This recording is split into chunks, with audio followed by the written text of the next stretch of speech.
आज के भाग दौड़ की ज़िंदगी में हम इतने ज़्यादा व्यस्त रहते हैं कि हमारे पास दो पल नहीं होता है कि हम अपने उस ईश्वर को याद कर सके, जिस ईश्वर ने हमें ये बहुमूल्य मानव शरीर दिया है, हमें ये बहुमूल्य जीवन दिया है।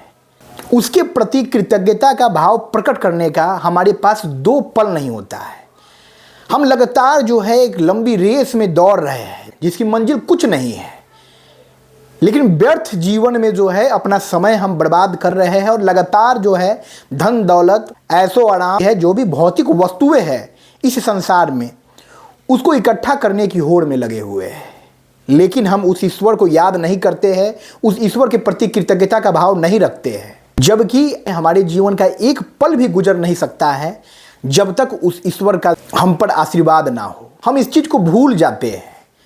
हम इस माया नगरी में इस तरह फंस जाते हैं कि हमें लगता है कि जो ये चकाचौंध हमें दिख रहा है, जो ये बाह्य लोक हमें दिख रहा है, वही सब कुछ है। बाकी हम अपने पुराने रिश्ते को भूल जाते हैं, हम उस प्रभु को भूल जाते हैं, उस ईश्वर को भूल जाते हैं जिससे अनंत काल से अनंत काल तक हमारा संबंध है। इस दुनिया में जितने भी संबंध हैं, जितने भी नाते रिश्तेदार हैं हमारे, जितने भी अपने हैं, वो सब रिश्ता जो है क्षणिक है। इस जन्म भर का रिश्ता है। ये जन्म जो हमारा पड़ाव है, इस पड़ाव का रिश्ता है। लेकिन उससे जो हमारा संबंध है वो शाश्वत है, वो अटूट संबंध है, वो कई युगों का संबंध है, कई जन्मों का संबंध है, सदियों का संबंध है, जिसको कभी समाप्त नहीं होना है। जब तक हमारे भीतर आत्मा रूपी ये प्रकाश प्रकाशित होते रहेगा, तब तक हम उस परमात्मा की परम सत्ता से जुड़े रहेंगे, क्योंकि हम उसके अंश हैं। हर इंसान उस परमात्मा परमेश्वर का अंश है। हमें उसके प्रति कृतज्ञता का भाव रखना है। हम अपने जीवन में परेशान रहते हैं, हम अपने जीवन में जो भी बाधाएं आती है, जो भी समस्याएं आती है, उससे परेशान हो जाते हैं। हमें ये लगता है कि नहीं, हमारा जीवन जो है बहुत ही खराब है, हमको जो है बहुत ही निरर्थक जीवन प्राप्त हुआ है।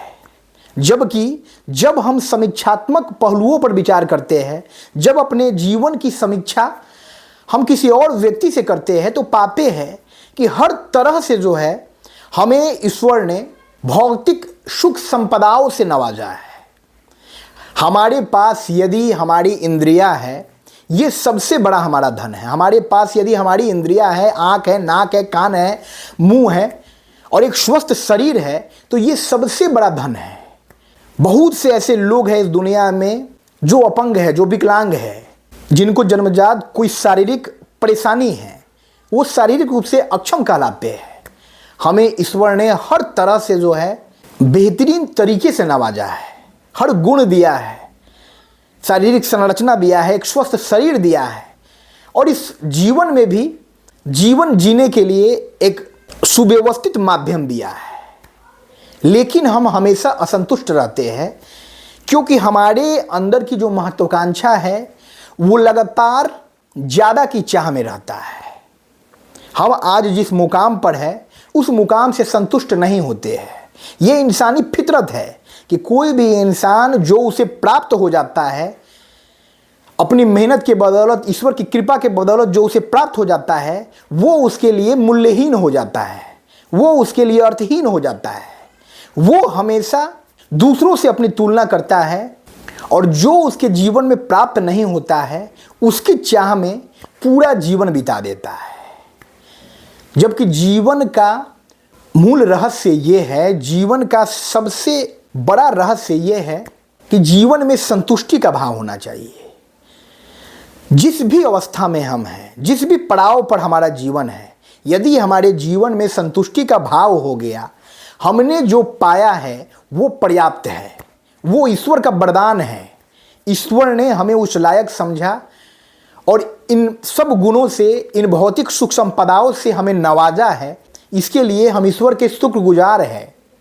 तब हमारे भीतर एक संतुष्टि का भाव आता है और हमें और कुछ ज़्यादा की चाह नहीं होती है। जहाँ हमारी चाह खत्म हो जाती है, वहाँ हमारे जीवन में सुख चैन का बसेरा हो जाता है। जीवन की सबसे बड़ी उपलब्धि क्या है और जीवन में सबसे ज़्यादा सफल इंसान कौन है? जीवन में सबसे बड़ा धनवान वो व्यक्ति है जिसे जितना प्राप्त हुआ है वो उसमें संतुष्ट है। बाकी इंसान की महत्वाकांक्षाओं का कभी अंत नहीं है। वो जीवन पर्यंत जो है उसके पास जितना है उससे ज़्यादा प्राप्त करने की रेस में लगा रहेगा। और अंत समय में जब वो मंजिल के करीब पहुंचेगा तो उसे पता चलेगा, अरे ये तो हमारी मंजिल नहीं थी, ये तो बिल्कुल अर्थहीन है। जिस धन दौलत भौतिक सुख संपदा की चाह में हमने अपना पूरा जीवन बिता दिया, गंवा दिया, उसका कोई भी मूल्य नहीं है इस संसार में। उसका कोई भी औकात नहीं है इस संसार में। उसका कोई भी अहमियत नहीं है इस संसार में। और हम व्यर्थ उसके पीछे जीवन भर दौड़ते रहे और अपना पूरा जीवन गुजार दिए।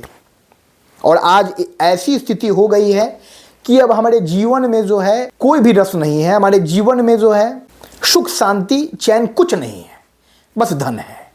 रोजमर्रा के काम करने वाले मजदूर से जाके पूछिए, उसकी रातों की नींद को देखिए, कितना चैन और सुकून का नींद वो पाता है। दिन भर मेहनत करता है और चंद सिक्के इकट्ठा कर पाता है और उन चंद सिक्कों से जो है अपने परिवार का गुजारा करता है और उसमें ही संतुष्ट रहता है और रात को बहुत ही चैन की नींद प्राप्त करता है। लेकिन बड़ी बड़ी लग्जरियस गाड़ियों में घूमने वाले, आलीशान बंगलों में रहने वाले बड़े बड़े सेठों से जाकर पूछ लीजिए, उनके पास जितना धन दौलत है वो उससे ज़्यादा की चाह में निरंतर प्रयासरत है, निरंतर लगे हुए हैं और रात में उनको नींद नहीं आती है। रात भर वो इस चिंता में गुजार देते हैं कि कहीं ऐसा ना हो कि मेरे धन दौलत की चोरी हो जाए, मेरी जो भौतिक संपदा है उसको कोई लूट कर चला जाए। इस तरह की बहुत सी चिंताएं, बहुत सी मानसिक कुंठाओं के साथ जो है उनका जीवन गुजरता है। और इसी मानसिक चिंता में, इन्हीं मानसिक कुंठाओं में जो है बहुत सी बीमारियां जो है उन्हें घर कर लेती है और असमय जो है उनके जीवन का अंत हो जाता है। उन्होंने जीवन भर धन दौलत इकट्ठा किया और जीवन को सही तरीके से भी नहीं जिया। ये जीवन मिला था जीने के लिए, मुक्त होकर पूरे आनंद के साथ, पूरे हर्षोल्लास के साथ जीने के लिए मिला था। लेकिन उन्होंने धन दौलत की चाह में, व्यर्थ की चाह में जो है, निरर्थक वस्तुओं की चाह में जिनका कोई मोल नहीं है, सब क्षण भंगुर है। जितने भी भौतिक सुख संपदा दिख रहे हैं, धन दौलत, संपत्ति, गाड़ी बंगला, मुकाम, पद प्रतिष्ठा, सब कुछ क्षण भंगुर है। सबका अंत हो जाना है। सब समय के बंधन में बंधे हुए हैं। एक समय के बाद इस किसी भी विषय वस्तु का कोई भी अस्तित्व नहीं रह जाना है। लेकिन फिर भी व्यक्ति अपनी मूढ़ता के वशीभूत इसके पीछे जीवन भर भागता रहा और उसने जीवन का आनंद नहीं लिया और ये जो बहुमूल्य जीवन मिला था वो भी जीवन समाप्त हो गया। इसलिए जीवन में संतुष्टि के भाव को समझिए। जो मिला है, जो भी मुकाम आपको जीवन में मिला है वो आपके लिए वरदान है। ईश्वर ने कुछ सोच कर ही आपको वो दिया है, उसमें संतुष्ट रहिए और हमेशा जीवन में बेहतर प्रदर्शन कीजिए। पूरी ईमानदारी निष्ठा के साथ कार्य कीजिए। ईश्वर के प्रति आस्था रखिए, ईश्वर के प्रति कृतज्ञता रखिए, प्रार्थना करते रहिए।